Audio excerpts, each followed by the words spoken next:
Great. Thanks very much, and delighted to be here. And yeah, I very rarely felt so out of place in a panel. Those were very, very specific, really interesting stuff. I'm taking a policy perspective on energy and water, so this is going to be quite different. So I'm going to talk about the relationship between them, some similarities and some differences, a common strategic approach that I think is appropriate, some mechanisms, some challenges, and ending with what I think is the most important part of it, which is to create a culture of conservation.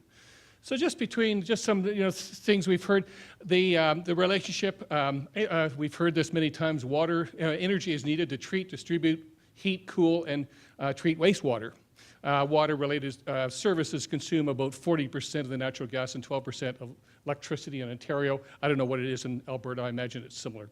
Huge amounts. Single largest use of electricity by any city is its water. It's pumping, its treatment, its wastewater treatment. It's used to, obviously water is used to produce energy, either electricity, either directly through hydro or indirectly through in steam turbines of some sort.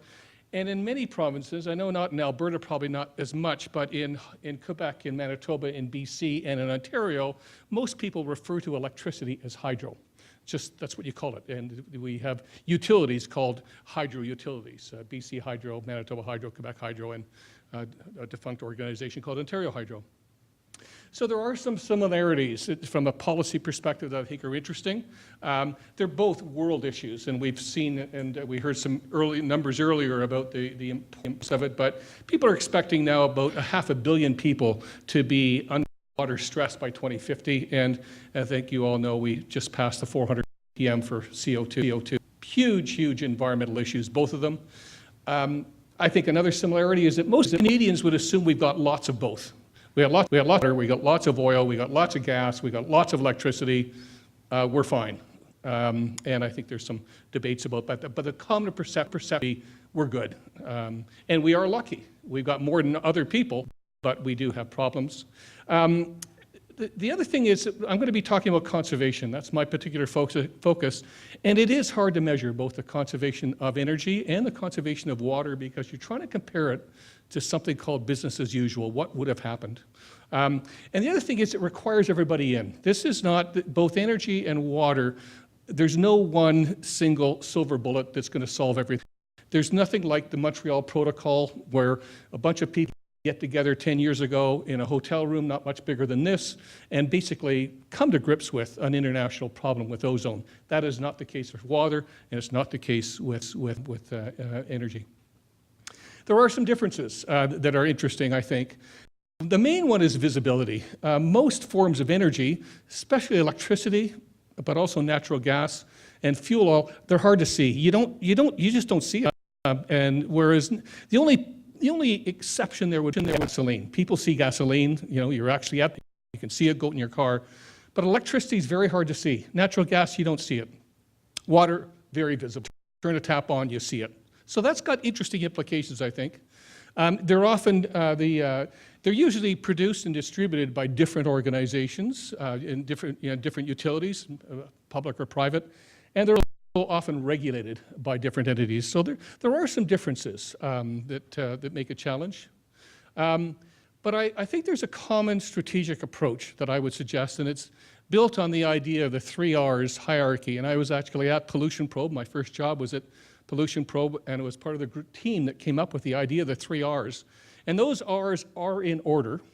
As I say to people, we've done a really great job on the 3rd R, which is great, the recycling, the blue box. That's great. It is the 3rd R, and we have not done as good a job, I don't think, on the reduce and the reuse side, and those are in order. So so I think it still makes sense for energy and water. So the first priority is reduce through conservation, both energy and water. For electricity, especially in jurisdictions with a mixed use of a mixed source of electricity, it also includes something called demand response. When you use electricity also matters. And on the reuse side for energy, we're talking about cogeneration, getting as big a bang out of that molecule of natural gas as possible through generation or trigeneration, and for water, looking at reuse of gray water. So that's the overall strategic approach, try to use less in the first place. Makes a lot of sense, but often people will go to the technical solution, they'll go to the recycle, they'll go to the blue box part of it, they'll forget the behavioral side, because it's tough. So we have, I think, generally two general approaches to these sorts of problems. We've heard them this morning, each of them. We have a regulatory, the role that the government can play with building codes, especially for new houses. I understand Alberta's just getting one coming in here, requirement for green roofs, ratepayer-based funding for incentive programs. Most provinces across Canada, when you pay your electricity bill or you pay your natural gas bill, there's a portion of that bill that goes to conservation programs, and these have been done throughout the country. So those are regulatory things the government can do, which is, to have these regulations and to have requirements of various sorts. And we have voluntary programs. We had a great example of that this morning from Pablo in Mexico. Leadership programs for buildings like LEED and Energy Star, and for appliances. And we have various incentive programs. So these are voluntary programs. So there's two ways it could go at it. Certainly the World Council for Business Council for Sustainable Development, very active on the voluntary side and trying to get business to take a leadership role. I think there's a real close relationship between these two, in that these voluntary programs can go above well beyond the code, well beyond the minimum requirement. And as they become common practice, the government can then come along and say, well, we're just going to raise the minimum now. Everybody else is here. Let's get rid of the low performers. So the two of them, I think, work together very closely. Now, there are some challenges to overcoming this, and I'm not going to go through these, but it was interesting. I did come across, in energy, there's silos. Electricity, people don't talk to oil people, by and large. Even within electricity, it's supply people don't talk to people. These are silos that we need to break down. So there's an interesting group in the States, the ACEEE, the American for an Energy Efficient Economy, have worked with a group called the Alliance for Energy Efficiency, and they've come up with an award program to recognize organizations that are doing both energy and water. And there's a bunch of examples of best practices they have. I was pleased from Lisa this morning when I asked her about it, if she was aware of the Alliance for Water Efficiency. I was hoping competing with something she was doing, and she's actively involved with it, her Alliance for Water Stewardship. So there's some interesting work there, and this same group came up with a blueprint of 8 points that they thought would be interesting. So this is looking for action on both energy and water, to try to treat them in the same way. And as I said, there's a website with it that talks about it, and it's got interesting steps. In the interest of time, I won't go through them, but there's interesting work that's beginning to be done on this to try to break down the lows that have existed, and there's reasons for these to exist, but they need to be break down. As I said, to me, it all comes back to a culture of conservation, and this is something that I've been very interested in for my career. It's tough, and it doesn't happen quickly. But it does happen, and we've got some great success stories, and I hear about different ones every now and then. The Blue Box is a great success story.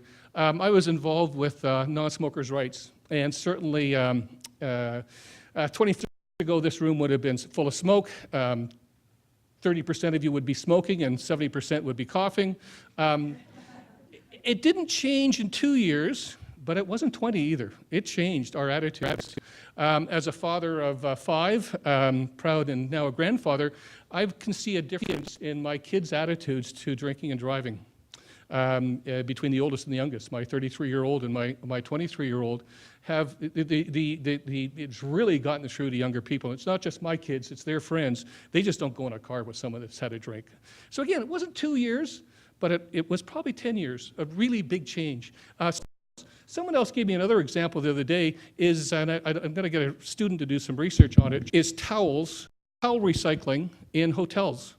And I guess the first time I saw that, it was about 10 years ago. And I want to find out who the first hotel was, and maybe someone knows.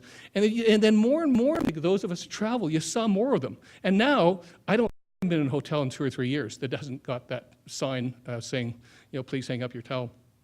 So it's interesting. So when I was with a government agency promoting conservation, people would often ask me, okay, what do I do? Give me a list of things. You know, I want to start, I'm really good. Give me a list of 50 things and then I'm done. And I was reluctant, but I decided that I worked with some people and we came up with a list of 3 things that I encourage people to do in order to really get at this culture thing. And the first thing is to think. And with energy, it's hard because energy is hard to see. But if we can get people to think, that is most of the problem, because there's a ton of information available on the internet, and their 14-year-old kids or 8-year-old kids will tell them what to do. But if they can just stop and think about the resources we use. The second is to believe that when you do something, it has a difference. And yeah, they're building a coal-fired plant in China every week, and my next-door neighbor isn't with the program. Get over it. This is something that we all need to do, we need to believe. And of course, I love this graphic, and we saw it earlier today. Act. This is not going to happen by somebody else. Don't wait for the government. I've been with a government agency. Don't expect them to be a leader. They have a role, but it's going to take all of us, in your home, in your school, where you work, where you play, to act.